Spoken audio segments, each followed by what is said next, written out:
اگلی صبح میں کمرے سے باہر آئی تو چچی کچن میں بڑبڑا رہی تھی۔ کیا ضرورت تھی مریم کو اور اس کے بیمار شوہر کو یہاں لانے کی؟ ارے اس کا اپنا گھر بھی تو یہی ہے۔ چچا بھی کچن میں تھے۔ دیکھو بھتیجی ہے وہ میری، اس وقت مشکل میں ہے۔ افضل بھائی وہاں سے نہیں آ سکتے، ایک تو ان کی نوکری کا مسئلہ ہے، دوسرا رضیہ بھابھی کی طبیعت بھی ٹھیک نہیں ہے۔ مشکل وقت میں ہم ان کے کام نہیں آئیں گے تو کون آئے گا؟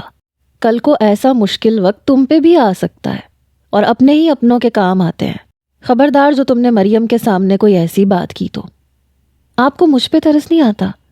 ارے میں بوڑھی جان کہاں سب کو سنبھال سکتی ہوں۔ فرحات کہنے لگا امی آپ ناشتہ نہ بنائے، میں بازار سے لے آؤں گا، لیکن خدا کے لیے مریم آپا کو اور عمر بھائی کو کچھ مت کہیے گا، انہیں احساس مت دلائیے گا کہ ان کے آنے سے ہم پریشانی میں مبتلا ہیں یا ہمیں کوئی مسئلہ لاحق ہے۔ میں کچن میں آئی تو تینوں ہی چپ ہو چکے تھے، اور فرحات تو مجھے دیکھتے ہی باہر چلا گیا۔ میں نے کہا چچی میں ناشتہ بنا دیتی ہوں، اگر میں مریم آپا کے گھر ہوتی تب بھی میں نے ہی یہ سب کچھ کرنا تھا، آپ جا کے آرام کریں۔ اگر چچا نہ ہوتے تو شاید چچی مجھے اچھی خاصی سنا دیتی، لیکن چچا کا لحاظ کرتے ہوئے کچن سے چلی گئی۔ چچا کہنے لگے تم جانتی ہو تمہاری چچی کی عادت ذرا ایسی ہی ہے، لیکن دیکھو برا مت منانا۔ میں نے کہا نہیں چچا، میں چچی کی عادت کو جانتی ہوں۔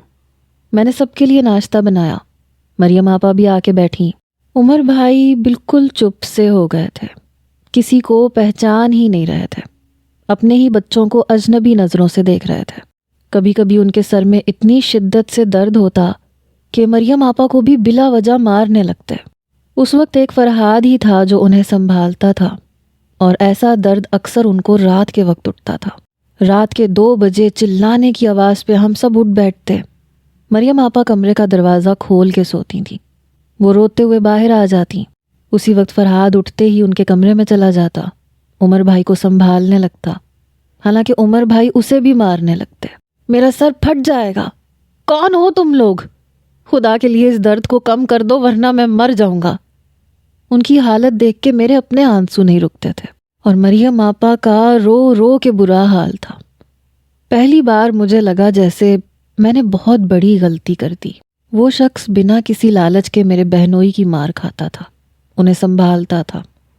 جب عمر بھائی کا درد کم ہوتا، انہیں کچھ ہوش آتا، تو وہ ہاتھ جوڑ کے فرحاد سے معافی مانگنے لگتے۔ پتہ نہیں مجھے کیا ہو جاتا ہے، تم جو کوئی بھی ہو مجھے معاف کر دو، مجھے کچھ یاد ہی نہیں آتا، سوچنے کی کوشش کرتا ہوں تو سر میں درد شروع ہو جاتا ہے۔ فرحاد کہنے لگا آپ سوچتے ہی کیوں ہیں، ہم آپ کے اپنے ہیں تبھی تو آپ کے پاس ہیں، سوچا مت کریں۔ مریم آپا تو فرحاد کے سامنے ہاتھ جوڑنے لگتی کہ تم نے بھائی ہونے کا حق ادا کیا ہے، حالانکہ تم میرے سگے بھائی نہیں ہو، لیکن جتنا میرا ساتھ دے رہے ہو دیکھنا اللہ تمہیں بہت نوازے گا۔ وہ پھیکی سی مسکراہٹ اپنے چہرے پہ لاتا، ان کا ہاتھ اپنے دونوں ہاتھوں میں لے کے کہتا کیا ہے، بھائی بھی کہہ رہی ہیں اور غیر بھی بنا رہی ہیں۔ مریم آپا پلیز آپ میری آپا ہی ہیں۔ میری بہن اسے بہت دعائیں دیتی تھی۔ رات کو ایک بار وہ لیٹ گھر آیا، شاید جاب کے بعد بھی ٹیوشن پڑھانے جانے لگا تھا، کیونکہ ہاسپٹل کے سارے اخراجات بھی فی الحال وہ برداشت کر رہا تھا۔ میرے اندر ایک عجیب سی بے چینی ہونے لگی تھی۔ میں نے اس کے ساتھ ٹھیک نہیں کیا، بہت برا کیا تھا۔ رات کے وقت عاقل کی کال آنے لگی، لیکن میرے کمرے میں سروس نہیں آ رہی تھی۔ میں باہر صحن میں آ گئی۔ میں نے کہا جی کہیے۔ کہنے لگا کب واپس آنا ہے تم نے؟ میں نے کہا آپ کو پتہ ہے نا ہمارے ساتھ کیا حادثہ پیش آ گیا ہے، ابھی میری بہن کو میری ضرورت ہے۔ وہ کہنے لگا مجھے پتہ ہے تمہاری بہن اور بہنوئی اس وقت تمہارے چچا کے گھر پہ ہیں، اور وہاں پہ سب لوگ ہیں، تمہارا وہاں رہنا اتنا ضروری نہیں ہے۔ میں نے کہا آپ کو کوئی ضروری کام ہے تو بتائیں، ورنہ میرے پاس ٹائم نہیں ہے۔ کہنے لگا کیا کہا تم نے؟ دیکھو مجھ سے بات تمیز سے کیا کرو، مجھے بدتمیزی برداشت کرنے کی عادت نہیں ہے۔ شادی کو ویسے بھی 1 مہینہ رہ گیا ہے، اور مجھے تمہارے باپ کا کوئی ارادہ نظر نہیں آ رہا۔ تم واپس پہنچو اور ان سے کہو کہ جو تاریخ طے ہوئی ہے شادی اسی تاریخ کو ہوگی۔ میں نے کہا یہاں پہ میرا بہنوئی سب کچھ بھول بیٹھا ہے، میری بہن کے آنسو خشک نہیں ہو رہے، ہم سب پریشان ہیں، اور آپ کو شادی کی پڑی ہے۔ اس وقت میں آپ سے بات نہیں کر سکتی، اور آپ کو چاہیے کہ ہماری تکلیف میں ہمارا احساس کریں۔ یہ کہہ کے میں نے فون بند کر دیا۔ اسی وقت دروازہ کھلنے کی آواز آئی۔ پورا دروازہ کھولنے کے بعد اس نے اپنی گاڑی کو اندر پارک کیا۔ گاڑی سے نیچے اترا تو کافی تھکا تھکا سا لگ رہا تھا۔ مجھے صحن میں دیکھ کر فوراً سے نظریں چرا کے اندر جانے لگا۔ میں نے کہا، اب تمہارا کھانا گرم کر دوں؟ میری اس بات پہ اس کے قدم رکے، لیکن اس نے پلٹ کے میری طرف نہیں دیکھا۔ کہنے لگا، نہیں بالکل نہیں، کھانا میں خود گرم کر سکتا ہوں۔ یہ کہہ کے وہ چلا گیا۔ اس کی یہ بے نیازی اور مجھے بالکل اگنور کرنا پتہ نہیں کیوں مجھ سے برداشت نہیں ہو رہا تھا، لیکن اپنے حساب سے وہ بالکل ٹھیک تھا۔ ہمارا رشتہ ہی کیا رہ گیا تھا؟ میں کسی اور کی منگیتر تھی، وہ کسی اور کا۔ مجھے اس سے کی ہوئی محبت کا احساس ہوا تھا۔ اب پتہ چلا تھا کہ ڈرامہ کرتے کرتے میں بھی اپنا دل اسے دے بیٹھی تھی، کیونکہ اب اس کا رویہ، اس کی اداس آنکھیں دیکھ کے میری آنکھیں بھی نم ہو جاتی تھیں۔ میں بلا وجہ رونے لگتی تھی۔ اب عمر بھائی کی طبیعت قدرے بہتر ہونے لگی تھی۔ گھر کا سارا کام میں سنبھال چکی تھی، اس لیے چچی کم ہی کچھ کہتی تھیں۔ کبھی کبھی سوچتی تھی کہ کام تو ہر لڑکی کو ہی کرنا پڑتا ہے۔ اگر میرا رشتہ فرحاد سے طے ہو جاتا اور ہماری شادی بھی ہو جاتی، میں گھر کے سارے کام اگر کرتی تو چچی شاید مجھے کچھ نہ کہتی، جیسے اب چپ ہے۔ بہرحال میں پچھتا رہی تھی۔ عاقب کا جب بھی فون آتا میں رونے پہ مجبور ہو جاتی۔ عجیب مزاج کا انسان تھا۔ کبھی میں یہ سوچتی کہ زندگی بھر میں اس کے ساتھ گزاروں گی کیسے۔ اس وقت بھی میں صحن میں بیٹھی تھی جب وہ دروازہ کھول کر اپنی گاڑی اندر لگانے لگا، پھر ایک نظر مجھ پہ ڈال کے اندر جانے لگا۔ میں نے کہا، فرحاد بات سنو۔ کہنے لگا، نہیں ابھی نہیں، دن کے وقت کہہ دینا جو بھی کہنا ہو، اور وہ بھی سب کے سامنے۔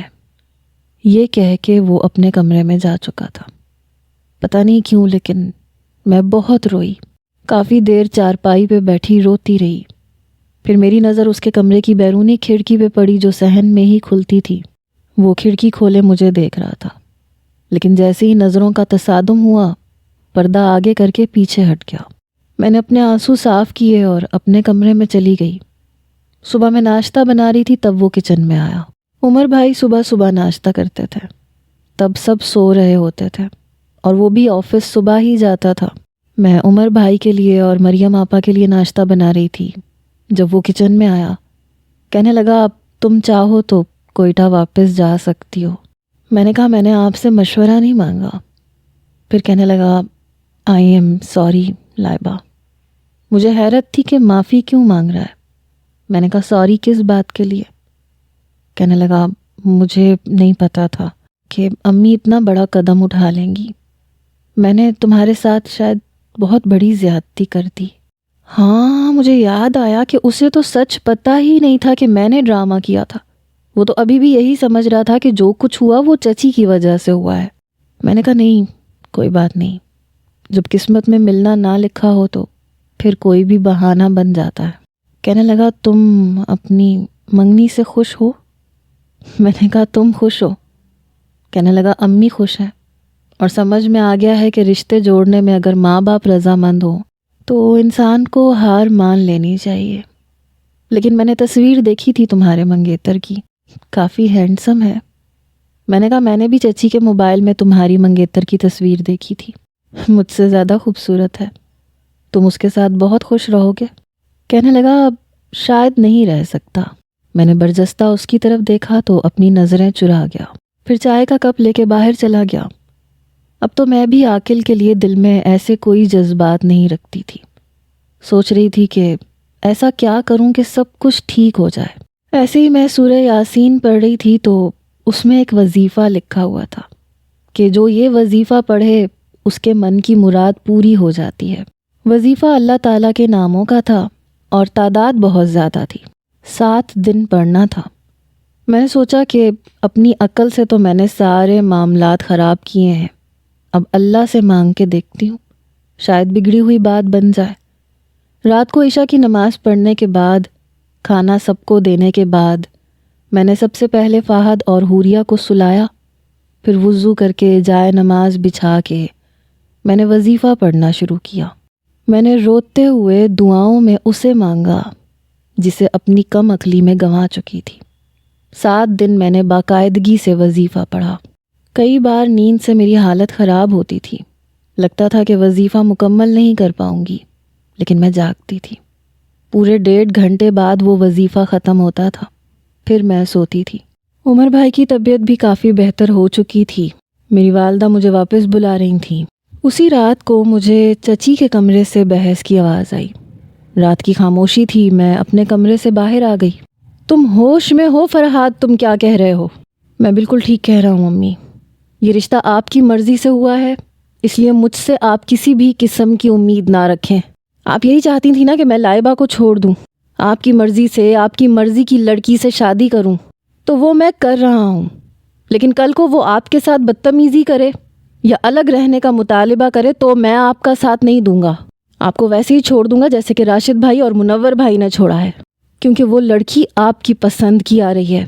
اس کے ساتھ بنا کے رکھنا یا بگاڑ کے رکھنا آپ کا مسئلہ ہے۔ ہاں، اگر لائبہ آتی تو یقیناً میری محبت میں وہ میری بات مان لیتی اور آپ کو سنبھالتی بھی۔ ابھی بھی تو سارا کچھ وہی کر رہی ہے نا، نہ تو رضوانہ بھابی نیچے آتی ہے، نہ منور کی بیوی نیچے آتی ہے۔ آپ بیمار ہوں نہ ہوں، کبھی دونوں بہوؤں نے آ کے پوچھا ہے؟ پچھلے 1 مہینے سے وہ یہاں ہے، کیا تکلیف دی ہے اس نے آپ کو؟ بتائیں مجھے امی، جواب دیں۔ ایسا بھی کیا کرتی ہے وہ جو آپ نے اتنا بڑا قدم اٹھایا، جو پچھلے 1 مہینے سے آپ کو کچھ نہیں کہہ رہی، کوئی تکلیف نہیں دے رہی، وہ بعد میں بھی نہ دیتی۔ پہلے آپ کو لائبہ سے مسئلہ تھا، اب آپ کو نورین سے مسئلہ ہے۔ آپ کو لگتا ہے کہ وہ آپ کے ساتھ ٹھیک نہیں رہے گی۔ امی، آپ کے ساتھ کوئی بھی ٹھیک نہیں رہ سکتا جب تک آپ ٹھیک رہنے کا ارادہ نہ رکھیں۔ میں کس دل سے نورین سے شادی پہ راضی ہوا ہوں یہ میں جانتا ہوں، ورنہ آپ جانتی ہیں کہ میں نے ہر رشتے سے انکار کر دیا تھا، مجھے شادی کرنی ہی نہیں تھی۔ مجھے ابھی تک اس بات کا یقین نہیں ہے کہ میں اس کے ساتھ انصاف بھی کر سکوں گا کہ نہیں، لیکن پھر بھی آپ کے کہنے پہ میں چپ ہوں۔ اس سے زیادہ قربانی نہیں دے سکتا میں۔ خدا کے لیے مجھ سے مزید کوئی امید مت رکھیں۔ یہ کہہ کے اس نے جیسے ہی اپنی والدہ کے کمرے کا دروازہ کھولا تو میرے کمرے کا دروازہ کھلا دیکھ کے اور مجھے دیکھ کر نظر جھکا کے اپنے کمرے میں چلا گیا۔ مطلب نہ تو وہ راضی تھا اور نہ میں راضی تھی۔ مجھے بھی اپنی غلطی کا احساس ہو گیا تھا اور ابھی تک اس کی نظر میں بے قصور تھی۔ پھر چچی کی آواز آنے لگی، سن رہے ہیں آپ کیا کہہ رہا ہے یہ؟ مجھے تو لگا تھا یہ ضرور میری بات مانے گا، لیکن اس نے بھی ہاتھ اٹھا دیے۔ میری قسمت میں بہوؤں کا سکھ ہے ہی نہیں۔ میرے چچا کہنے لگے، قصور بھی تمہارا ہے، گھر کی بچی کو تم نے ٹھکرا دیا، اتنا بڑا تماشا لگایا، زہر کھا لیا، تو جو ہوگا پھر اس کے لیے تیار رہو۔ 2 بہویں اوپر چلی گئی ہیں، تیسری آئے گی تو بیچ میں دیوار کھڑی کر دے گی۔ میری بھتیجی ہوتی تو ایسا نہیں کرتی، لیکن تمہاری ضد تھی، تم نے اپنی زندگی میں سب کچھ برباد کر دیا۔ فرحات تم پہ جان چھڑکتا تھا، اگر اس کی بات مان لیتی تو وہ تمہاری اہمیت دیتا، لائبہ کو بھی اس بات پہ راضی کرتا کہ وہ تمہیں سنبھالے اور ساتھ رہے، لیکن نہیں۔ پتہ نہیں تمہیں اس بچی سے کیا بیر تھا۔ تم تو کہتی تھی کہ اس کا کہیں رشتہ نہیں ہوگا، دیکھ لو ہو گیا اس کا رشتہ۔ یہی بات تم نے مریم کے لیے کہی تھی۔ راشد کی بیوی دیکھو اور مریم کو دیکھو، کتنا فرق ہے دونوں میں۔ اس کی زبان کینچی کی طرح چلتی ہے، اور وہ مریم اپنے شوہر کو کس حال میں سنبھال رہی ہے، کتنا روتی ہے اپنے شوہر کے لیے، کتنا خیال رکھتی ہے اس کا۔ اب تو ماشاءاللہ سے وہ کافی حد تک ٹھیک ہو چکا ہے۔ تم نے ہمیشہ اپنی منمانی کی، اب پچھتا بھی رہی ہو۔ میں اپنے کمرے میں آ کر بیٹھ گئی تھی۔ ہمیں اگلے ہی روز چلے جانا تھا۔ شاید میرے وظیفے بھی کام نہیں آئے تھے، شاید قسمت اتنی اچھی نہیں تھی۔ اگلے روز مریم آپا اور عمر بھائی کے ساتھ میں ان کے گھر چلی گئی۔ چند روز کے بعد ان کی ساس نے بھی آ جانا تھا۔ میری والدہ بھی مجھے بلا رہی تھیں۔ شام کو عاقل کا فون آیا تو اس وقت مریم آپا میرے پاس ہی بیٹھی تھیں۔ وہ پھر سے بدتمیزی کر رہا تھا کہ اب تمہارے گھر والے اپنی مرضی سے دن دے رہے ہیں اور اب میں اس مہینے شادی کرنے کے موڈ میں نہیں ہوں، اس لیے بیٹھی رہو اپنے گھر پہ۔ میں نے اس کی بات کا جواب دیے بغیر ہی فون بند کر دیا۔ پتہ نہیں یہ شخص چاہتا کیا ہے، کیوں میری زندگی کا عذاب بنا ہوا ہے۔ مریم آپا کہنے لگیں، کیا ہوا ہے؟ میں نے کہا، ہر وقت دھمکیاں دیتا رہتا ہے جہیز کے نام پہ، سب کچھ مانگ رہا ہے، بس ایک گھر نہیں مانگ رہا۔ اسے گاڑی چاہیے، اسے برانڈ کے کپڑے چاہیے، اسے مہنگی مہنگی چیزیں چاہیے۔ مریم آپا میں بہت پریشان ہو چکی ہوں۔ انہوں نے گہری سانس لی، کہنے لگی امی بھی یہی کہہ رہی تھی کہ چچا کو اب دوبارہ گھر بیچنے کا کہنا عجیب سا لگ رہا ہے۔ انہوں نے بڑی مشکل وقت میں ہمارا ساتھ دیا ہے، اور جہیز کا انتظام کہاں سے کریں؟ ان لوگوں کی تو دن بدن فرمائشیں بڑھتی چلی جا رہی ہیں۔ اب پتہ نہیں کہ شادی کے بعد بھی ان کی زبان رکے گی کہ نہیں۔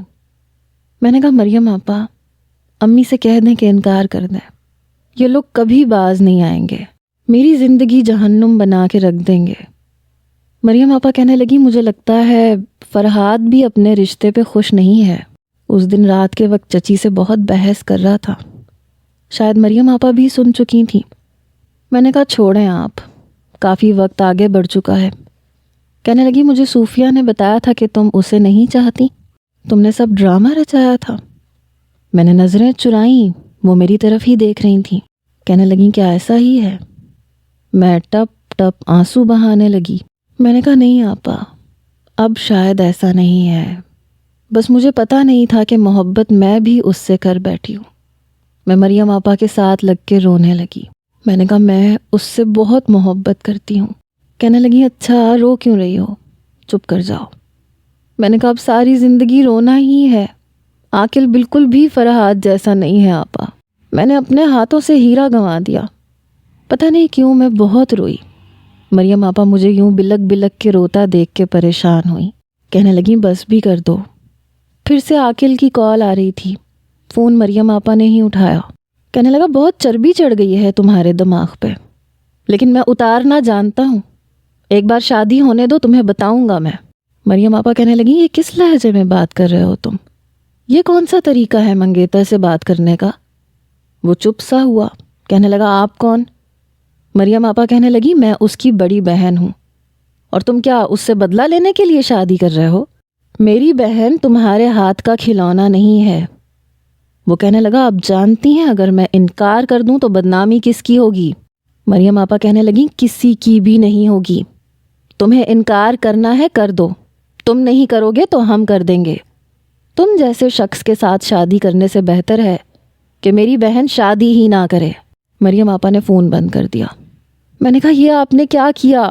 آپ کو پتہ ہے اگر رشتہ ٹوٹ گیا تو چچی کتنی باتیں بنائیں گی میرے بارے میں۔ مریم آپا کہنے لگی نہیں بناتی۔ پھر انہوں نے اپنے موبائل سے فرحاد کو فون کیا۔ وہ کہنے لگا جی مریم آپی خیریت ہے، عمر بھائی کی طبیعت ٹھیک ہے؟ مریم آپا کہنے لگی ہاں وہ ٹھیک ہے، ایک بات پوچھنا چاہتی ہوں تم سے، سچ سچ بتانا۔ کہنے لگا ہاں کیا ہوا؟ مریم آپا کہنے لگی تم سچ مچ نورین سے شادی کرنا چاہتے ہو؟ کہنے لگا اس سوال کا اب کیا فائدہ، ظاہر سی بات ہے شادی تو اسی سے ہی ہوگی، میں چاہوں یا نہ چاہوں۔ مریم آپا کہنے لگی میں تم سے تمہاری بہن بن کے پوچھ رہی ہوں، تم کیا چاہتے ہو؟ کہنے لگا آپ کو نہیں پتا کیا کہ میں کیا چاہتا ہوں اور کسے چاہتا ہوں، لیکن بات پرانی ہو چکی ہے۔ مریم آپا کہنے لگی تو بات نئی کر دیتے ہیں۔ وہ کہنے لگا کیا مطلب؟ مریم آپا کہنے لگی نہ تم نورین سے شادی کرنا چاہتے ہو، نہ لائبہ کا دل عاقل کے ساتھ مطمئن ہے، وہ اپنی جگہ رو رہی ہے، تم اپنی جگہ پریشان ہو۔ کیا فائدہ ہے ایسی شادیوں کا، اور کیا نتیجہ نکلے گا ایسی شادی کا؟ وہ برجستہ بولا کیا لائبہ عاقل کو پسند نہیں کرتی؟ مریم آپا کہنے لگی تو کیا تم نورین کو پسند کرتے ہو؟ ظاہر سی بات ہے، دیکھو تم چچا سے بات کرو، ابھی بھی کچھ نہیں بگڑا، بہتر ہے کہ 4 زندگیاں برباد نہ ہوں، ایک صحیح فیصلہ کر لیا جائے تو بہتر ہے۔ چچا سے کہو کہ وہ ابا سے رشتہ مانگے، ابا کو منانا میرا کام ہے۔ وہ کہنے لگا مریم آپا میں آج ہی ابا سے بات کرتا ہوں، آپ تایا ابا سے بات کریں، اگر ایسا ہو جائے تو خدا کی قسم میں۔ مریم آپا کہنے لگی بس زیادہ جذباتی ہونے کی ضرورت نہیں ہے، تم نے میرے لیے اتنا کچھ کیا ہے، میں کیا تمہارے لیے اتنا سا بھی نہیں کر سکتی؟ وہ بہت خوش تھا، اور اندر ہی اندر لڈو تو میرے دل میں بھی پھوٹ رہے تھے۔ رات کو ہی چچا کا فون میرے والد کے گھر گیا۔ میرے والد کہنے لگے رشتہ تو فرحاد کا بھی پکا ہو چکا ہے اور لائبہ کا بھی۔ چچا کہنے لگے نہ تو فرحاد کا دل مطمئن ہے، اور اب تمہاری بھابھی کو بھی کوئی اعتراض نہیں ہے۔ دیکھو، جس طرح سے تم لائبہ کی شادی کے لیے پریشان ہو، بار بار گھر بیچنے کا مطالبہ کر رہے ہو، یقیناً وہ لوگ لالچی ہیں۔ افضل بھائی، لالچی لوگوں میں بیٹی کو بیاہنے کی غلطی نہ کرو، تم انہیں ساری زندگی پورا نہیں کر پاؤ گے۔ بیٹی الگ پریشان رہے گی، بار بار آ کے تمہیں سے فرمائشیں کرے گی، بیچاری اور کہاں جائے گی؟ ہمیں کچھ نہیں چاہیے سوائے لائبہ کے۔ ان دنوں ویسے بھی عاقل کی ماں آنکھیں دھمکیاں دے چکی تھی کہ وہ رشتہ توڑ دیں گے۔ میرے والد ویسے بھی ان لوگوں سے بے حد پریشان تھے، اس لیے میرا رشتہ فرحاد کے ساتھ طے ہو گیا۔ 1 مہینے بعد شادی تھی۔ جب میں کوئٹہ آئی تو بے حد خوش تھی، لیکن شکرانے کے نفل ادا کرنا نہیں بھولی تھی، کیونکہ میرا یقین تھا کہ اس وظیفے نے کام دکھایا ہے، ورنہ میں تو مایوس ہو چکی تھی۔ پھر مجھے عقل بھی وقت پہ آ گئی تھی۔ 3 دن بعد میرے نمبر پہ فرحاد کی کال آنے لگی۔ میرا دل بڑی زور زور سے دھڑک رہا تھا۔ میں نے فون اٹھایا۔ میں نے کہا، بولو کیا کام ہے؟ کہنے لگا، بہت ضروری کام ہے، جلدی سے ایک چٹکی کاٹ دو تاکہ یقین آ جائے۔ میں ہنسنے لگی۔ میں نے کہا، اس کے لیے تمہیں پہلے بارات لانی پڑے گی، نکاح کرنا پڑے گا، پھر مجھے رخصت کروا کے اپنے گھر لانا پڑے گا، پھر میں چٹکی کاٹ کے تمہیں یقین دلا سکتی ہوں۔ کہنے لگا، مریم آپا کے لیے دل سے بڑی دعائیں نکلتی ہیں، اگر وہ ہمت نہ دکھاتی تو میں تو امید ہار چکا تھا۔ بہرحال میں نے کہا، میں تم سے فون پہ بات نہیں کروں گی، بس جو باتیں کرنی ہے شادی پہ کریں گے۔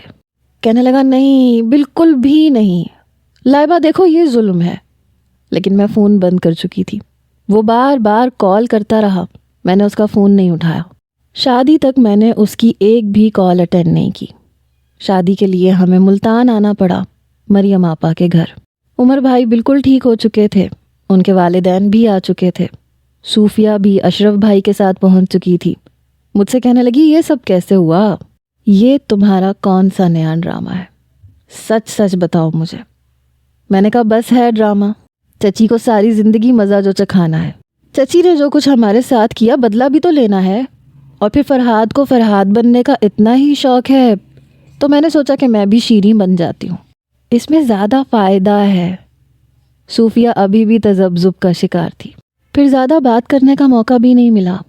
میں پارلر جا چکی تھی، پھر سیدھا ہال میں ہی گئی۔ حالانکہ میرے والد نے چچا سے کہا تھا کہ کچھ جہیز تو ہم بنا چکے ہیں، جتنا مریم آپا اور صوفیہ کو دیا ہے اتنا تو ہم لائبہ کو بھی دیں گے، لیکن چچا نے انکار کر دیا۔ کہنے لگے، گھر میں کوئی کمی نہیں ہے، فرحاد کی اچھی نوکری ہے، وہ فرنیچر لے چکا ہے، ہر چیز گھر میں نئی آئی ہے، اور پھر تمہاری بیٹی اور میری بیٹی میں کوئی فرق تو نہیں ہے۔ یہ سمجھ لو کہ وہ اپنے باپ کے گھر سے اٹھ کے اپنے ہی باپ کے گھر جا رہی ہے۔ بہرحال نکاح کے وقت میری ساس نے ایک نیا بکھیڑا کھڑا کر دیا۔ کہنے لگیں، نکاح نامے پہ لکھو کہ لڑکی الگ گھر کا مطالبہ نہیں کرے گی، اپنے لیے الگ سے خرچہ نہیں مانگے گی، کبھی بھی میرے بیٹے کو یہ نہیں کہے گی کہ وہ اپنے ماں باپ کو چھوڑ دے یا ہمارا بیٹا ہمارے پاس نہ بیٹھے، وہ ہمارے پاس بیٹھے گا جب تک ہم چاہیں گے۔ یہ اعتراض نہیں کرے گی کسی بھی بات پر۔ جو کچھ چچی کہہ رہی تھیں میں نے وہ کرنا بھی نہیں تھا، لیکن یوں نکاح نامے پہ عین نکاح کے وقت یہ سب کچھ لکھوانا اور یہ شرائط رکھنا مجھے بڑا عجیب لگ رہا تھا۔ چچی یہ بات آرام سے بھی کہہ سکتی تھی، میں تب بھی مان جاتی۔ ان کا یوں کہنا مجھے آگ لگا گیا تھا، کیونکہ بیچ میں پردہ تھا، ایک طرف فرحاد بیٹھا تھا، دوسری طرف میں۔ اب نکاح خواں پریشان تھا، فرحاد اپنی ماں کو گھورے جا رہا تھا۔ اس سے پہلے کہ چچا کچھ کہتے، مصطفیٰ بھائی کہنے لگے، ٹھیک ہے، اگر آپ شرطیں رکھیں گی تو پھر ہماری طرف سے بھی کچھ شرطیں ہوں گی۔ میرا دل زور زور سے دھڑک رہا تھا کہ اب پتہ نہیں کیا ہوگا، کہیں ان شرطوں کے چکر میں ہماری شادی نہ رک جائے۔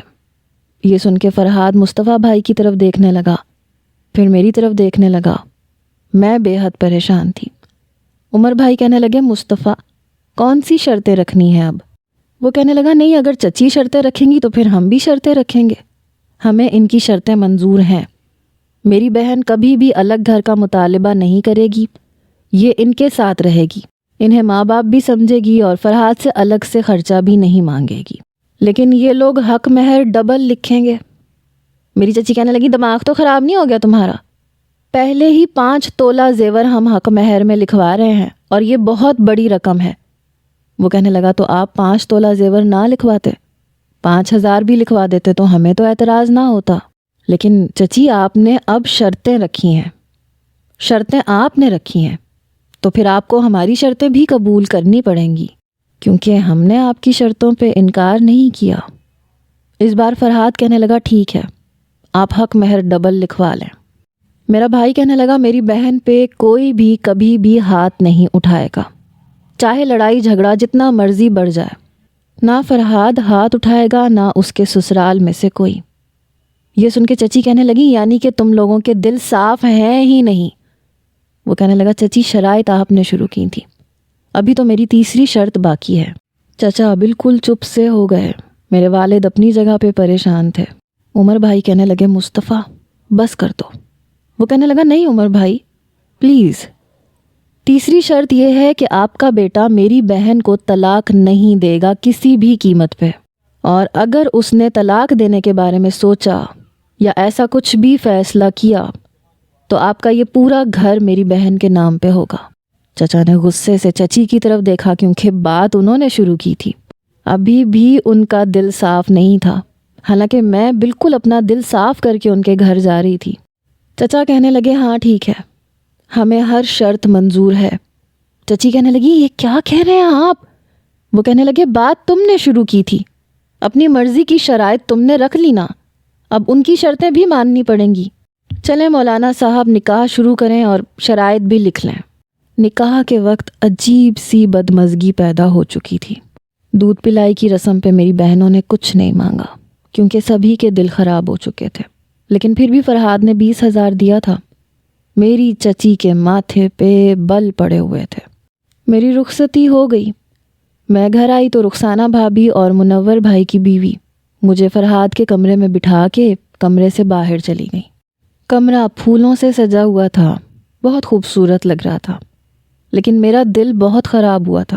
میں بالکل صاف دل کے ساتھ اس گھر میں آئی تھی، یہ بھی مجھے پتا تھا کہ مجھے چچا چچی کو سنبھالنا ہی ہے، ان کے ساتھ رہنا ہے، تو پھر یہ شرائط لکھنے کی کیا ضرورت تھی؟ خیر، دل کے جو بھی جذبات تھے بالکل ماند پڑ چکے تھے۔ میں نے گھڑی کی طرف دیکھا تو رات کے 12 بج رہے تھے۔ بیٹھے بیٹھے 1 بجا، پھر 2 بجے، فرحاد ابھی تک کمرے میں نہیں آیا تھا۔ باہر بھی بالکل خاموشی تھی، میں سمجھ نہیں پا رہی تھی کہ وہ کمرے میں کیوں نہیں آیا۔ میں کھڑی ہو گئی، کمرے کا دروازہ کھولا تو باہر سناٹا مچا ہوا تھا، البتہ چچی کے کمرے کی لائٹ جل رہی تھی۔ گیسٹ روم کا دروازہ بھی کھلا ہوا تھا اور چچا وہاں سو رہے تھے۔ فرحاد شاید چچی کے کمرے میں تھا۔ میں نے دروازہ بند کیا اور 1 گھنٹہ مزید اس کا انتظار کیا، لیکن وہ نہیں آیا، اور میں سمجھ گئی کہ یہ سب کچھ کیا دھرا چچی کا ہے۔ وہ باز نہیں آئیں گی، اور اگر وہ باز نہیں آئیں گی تو ٹھیک ہے، کوئی بات نہیں۔ پہلے تو میں غصے سے کمرے کے چکر کاٹتی رہی، لیکن پھر میرا دماغ اور میٹر دونوں گھوم چکے تھے۔ میں نے اپنے کپڑے نکالے، کپڑے تبدیل کیے، اپنے زیورات اٹھا کے ڈریسنگ ٹیبل پہ پھینک دیے، منہ دھویا اور بیڈ پہ لیٹ گئی۔ بیڈ پہ بنے گلاب کے پھولوں کا دل دیکھ کے میرے اندر آگ لگی تھی۔ پھر اٹھ کے کھڑی ہوئی، پوری چادر دوبارہ سے جھاڑ کے بچھائی، پھول زمین پہ گر گئے۔ اس کے بعد ساری سجاوٹ میں نے اکھاڑ کے ایک طرف پھینک دی، دیوار پہ لگے پھول بھی پھینک دیے، تو جگہ جگہ پہ کینڈلز پڑی ہوئی تھی وہ بھی بجھا دیں۔ میری آنکھوں سے آنسو بہہ رہے تھے۔ اتنا بھی کیا ماں کا لاڈلا بنا ہوا تھا کہ کمرے میں آیا تک نہیں۔ شاید میرے بھائی کی شرائط چبھ گئی تھیں۔ میں بیڈ پہ لیٹ گئی اور رونے لگی، چاہ کے بھی میرے آنسو نہیں رک رہے تھے۔ ایک تو شادی پہ بدمزگی پیدا کر دی، اور اب اپنے بیٹے کو اپنے ساتھ بٹھا رکھا ہے۔ بٹھائے رکھیں، میں بھی اسے کمرے میں نہیں آنے دوں گی۔ میں نے اٹھ کے کمرے کی کنڈی لگا دی، دروازہ لاک کر دیا۔ ایسے تو پھر ایسے ہی صحیح، میں سوئی ہی نہیں۔ پورے 5 بجے دروازے کا نوب گھوما، دروازہ کھولنے کی کوشش کی گئی، میں ویسے ہی لیٹی رہی۔ پھر ہلکی ہلکی دستک ہوئی، لیکن میں نے دروازہ نہیں کھولا۔ لائبہ، لائبہ، دروازہ کھولو۔ میں ڈھیٹ بنے لیٹی رہی۔ کم آن یار، دروازہ کھولو، یہ کیا بدتمیزی ہے لائبہ۔ میں نے آنکھیں بند کی،